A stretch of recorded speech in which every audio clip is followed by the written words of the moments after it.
zo meteen, dan komt onze eerste klant. Hè.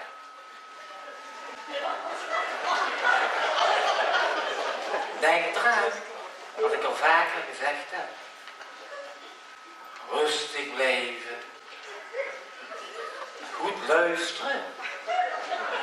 En proberen in te schatten wat de boetedoening moet zijn. En vooral rustig blijven.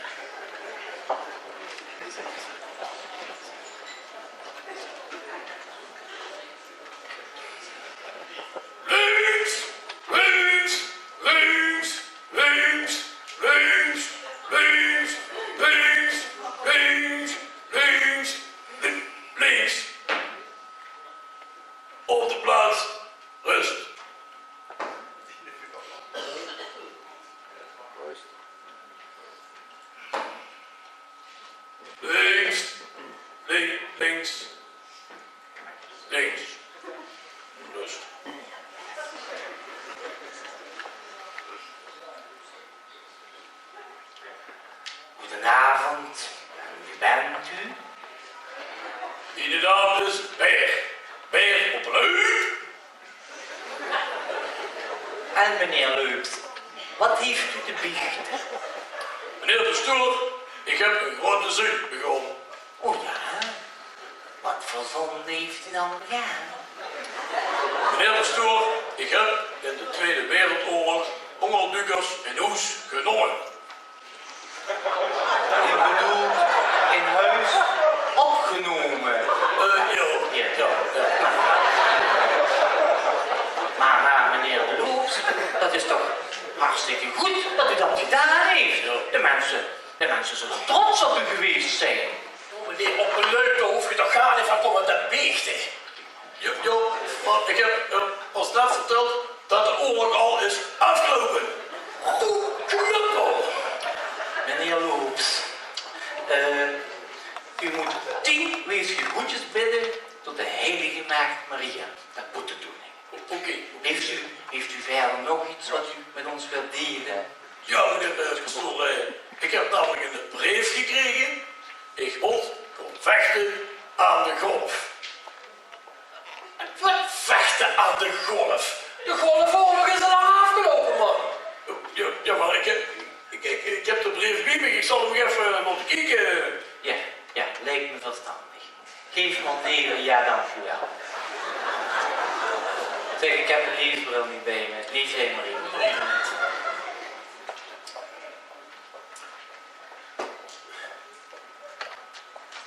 Meneer Oppenleup. Ja. Mijn god. Is tijd niet dat je moet gaan vechten aan de golf?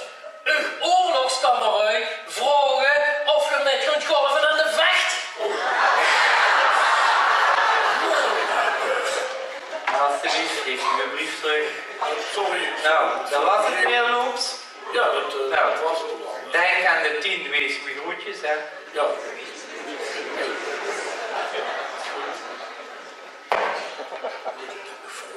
Volgens.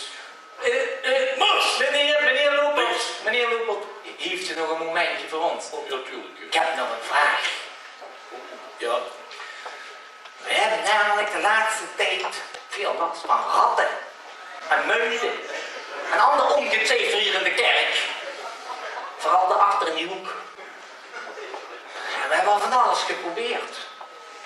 Vallen gezet, vergif gestrooid, niet zielig.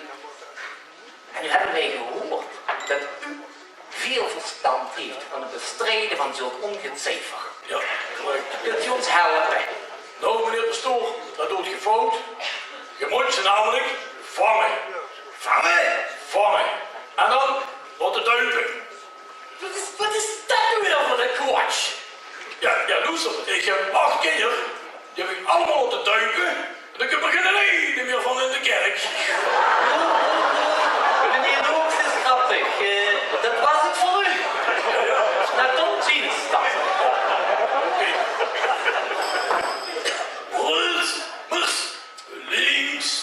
Links. Ja, we maken nog wat meer in onze biest. Links.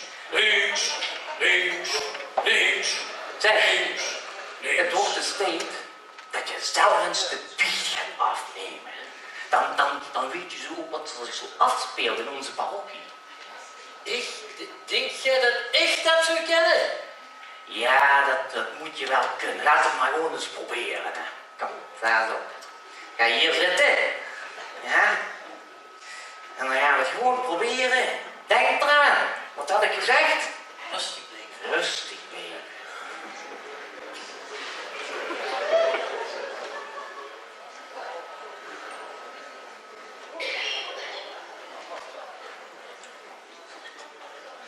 Goedenavond.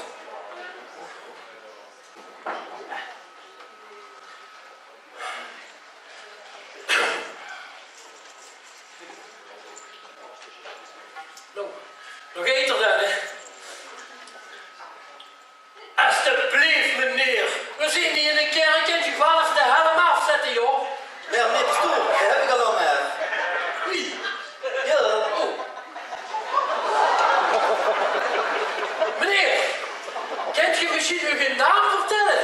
Maar wel alleen de vuur dan, alsjeblieft. Je naam is Johnny. Johnny V. En ik kom uit de stad. En ben nu met mijn brommer hier naar Heel gekomen, want ik kom hier wonen. Ik kom hier wonen in de vuurstad van Heel. Het Sleedaal. Want ik heb mijn hokje weg. Meneer Johnny, wat heb ze te biechten? Ja, meneer Pastoor, ik heb niks te biechten. Ik kom je het vragen. Meneer Johnny, nu luister eens goed. Het is hier geen vragenuurtje, maar biecht niet. Rustig nou, rustig. Ja. Rustig. Luister, meneer Johnny, hier is meneer Pastoor. Wat heeft u te biechten? Meneer Pastoor, ik heb het te vragen. Ik zeg, bestaan er ook pinguïns die zo groot zijn? Pinguïns die zo groot zijn. Meneer Johnny, natuurlijk bestaan er pinguïns die zo groot zijn. Meneer Pastoor, en is dat wees, hè? Bestaan er dan ook pinguïns die zo groot zijn? Zeg je? Pinguïns die zo groot. Ik heb die vragen niet nog eens anders gaan stellen. Luister, meneer Johnny. Als pinguïns klein zijn, dan kunnen ze ook groot worden. Meneer Pastoor, hè? Als dat zo is, kunnen de pinguïns dan ook zo groot werden? Ja, natuurlijk niet. Dan heb ik toch twee beginnen vrieën.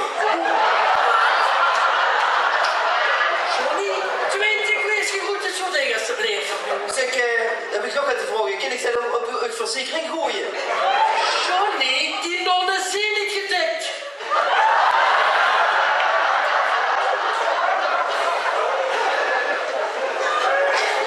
Meneer Pastoor, meneer Brommer, dat is hartstikke kapot.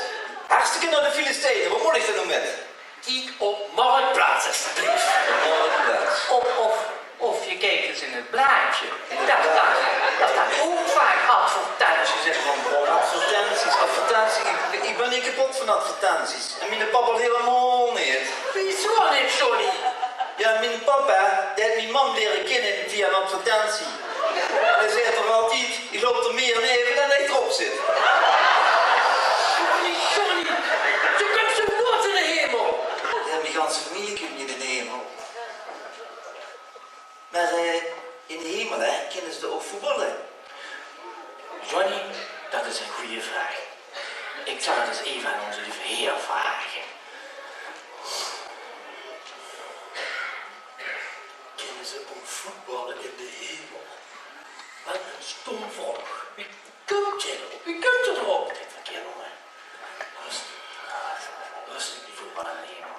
Rustig. Ja?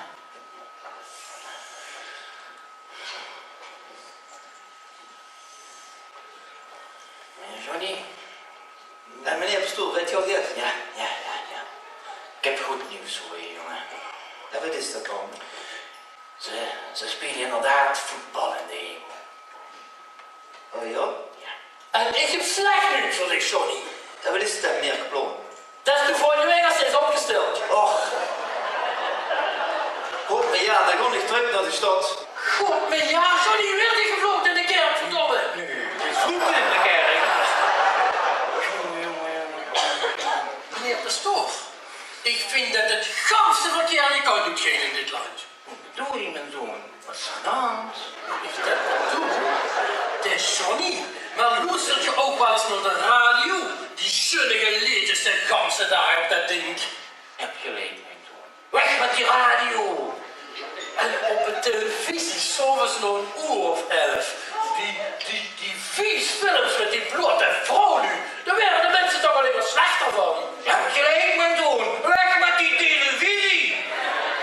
En komt je zomers ook wel eens op het strand? En dan liggen die jonge meisjes met die lapjes hier. Jo, je hebt gelijk, mijn zoon. Weg met die lapjes!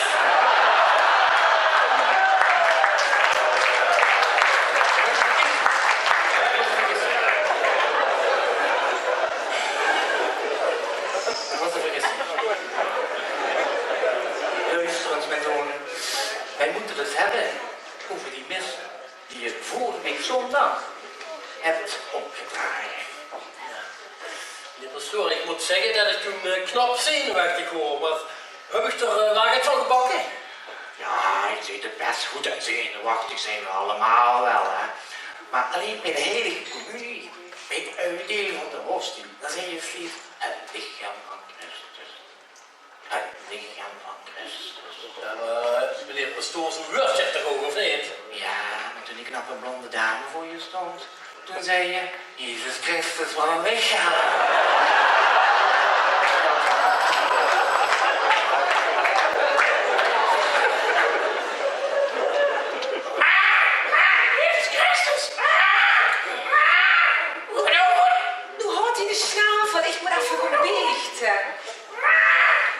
Nu stil, ik geloof dat ik aan de buurt ben.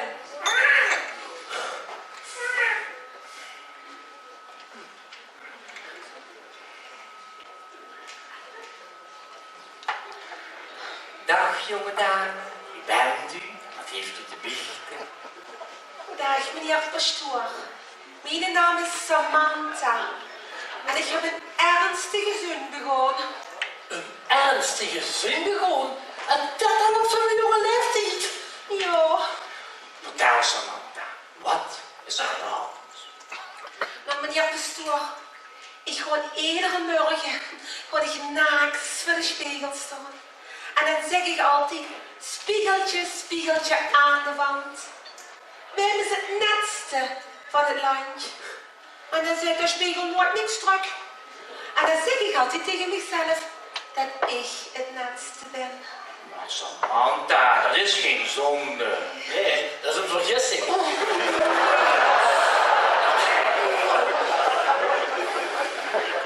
Maar meneer pastoor, dan heb ik nog het anders wat ik kwijt moet. Ja, ik ook. Vertel, Samantha. Meneer pastoor, ik heb net een jong metgenomen door mijn slaapkamer. Samantha, dat is geen zonde. Nee? Nee. Nee, maar we hebben elkaar wel nog gekust. Gekus? Op de mond? Ja. Dat zeker niet met de tong op, hè? Jawel. Samantha, dat is geen zonde. Nee. Maar we hebben dus al nog goed gekleed. Goed gekleed? Relax. Ja. Samantha, dat is geen zonde. Nee. Maar toen zijn we op bed gaan liggen. Op bed gelegen? Toch niet op bed op, hè? Jawel. Samantha, dat is geen zonde. Ja, en toen kwam ons pap binnen. Dat is toch zo?